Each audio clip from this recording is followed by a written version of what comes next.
अंधेरी रात में घने जंगल में एक अकेली सी लड़की चल रही थी। उसके चेहरे पर डर साफ झलक रहा था। वह जानती थी कि वह अकेली नहीं है, उसके पीछे कोई है, कोई जो उसे देख रहा है, उसका पीछा कर रहा है। मैं बहुत डरी हुई थी। मैं नहीं जानती थी कि क्या करूं। मैं बस भाग रही थी और भाग रही थी, लेकिन वह मुझे छोड़ने वाला नहीं था।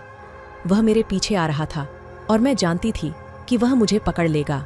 लड़की ने एक पेड़ के पीछे छिपने की कोशिश की, लेकिन वह बहुत देर हो चुकी थी।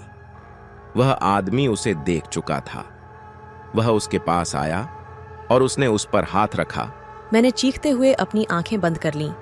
मैं जानती थी कि अब मैं बच नहीं सकती। अगली सुबह लड़की का शव जंगल में मिला। उसके चेहरे पर डर की एक स्पष्ट अभिव्यक्ति थी। उसकी आंखें खुली हुई थीं और उसके चेहरे पर एक भयानक दर्द था। पुलिस ने मामले की जांच शुरू की, लेकिन वे कोई सुराग नहीं ढूंढ पाए। लड़की की हत्या क्यों की गई थी और हत्यारा कौन था? पुलिस ने लड़की के दोस्तों और परिवार से पूछताछ की, लेकिन किसी ने भी कुछ नहीं देखा या सुना।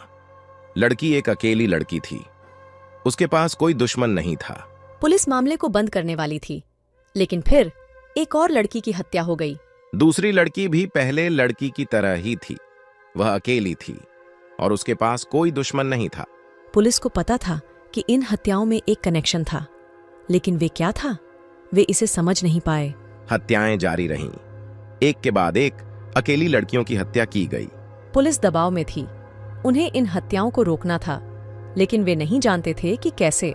एक दिन एक पुलिस अधिकारी को एक रहस्यमय पत्र मिला।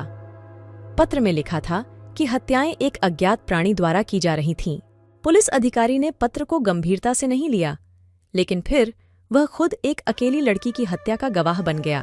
पुलिस अधिकारी ने देखा कि एक अज्ञात प्राणी ने लड़की को मार डाला। प्राणी एक लंबे काले कपड़े पहने हुए था। उसके चेहरे पर एक भयानक अभिव्यक्ति थी। पुलिस अधिकारी ने प्राणी का पीछा किया, लेकिन प्राणी बहुत तेज था। वह पुलिस अधिकारी से बच गया। पुलिस अधिकारी ने अपने वरिष्ठों को प्राणी के बारे में बताया, लेकिन वे उसे नहीं मानते थे। उन्होंने कहा कि वह केवल एक कल्पना के शिकार था। पुलिस अधिकारी निराश था, लेकिन वह हार मानने वाला नहीं था।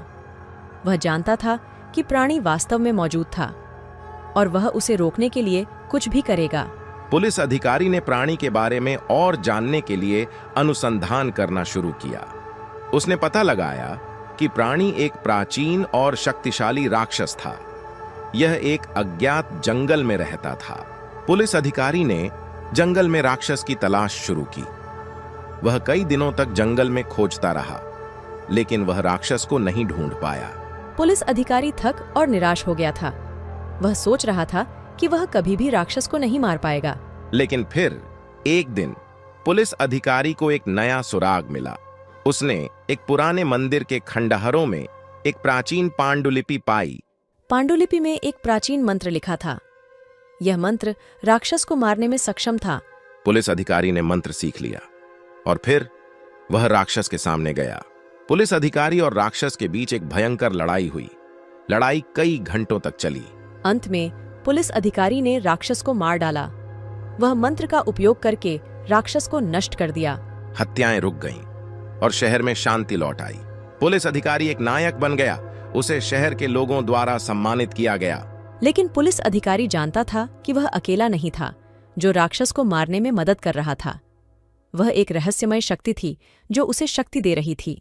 पुलिस अधिकारी ने कभी नहीं जाना कि वह शक्ति क्या थी, लेकिन वह जानता था कि यह उसे राक्षस को मारने में सक्षम बना दिया था। पुलिस अधिकारी ने अपनी नौकरी जारी रखी, लेकिन वह हमेशा राक्षस के बारे में सोचता था। वह जानता था कि वह दुनिया में कहीं और एक और राक्षस हो सकता है। इस कहानी से हम सीख सकते हैं कि हमें अपने डर का सामना करना चाहिए। हमें उन्हें जीतने के लिए मजबूत होना चाहिए। अगली बार जब आप अंधेरी रात में एक अकेली लड़की की तरह महसूस करें, तो याद रखें कि आप अकेले नहीं हैं।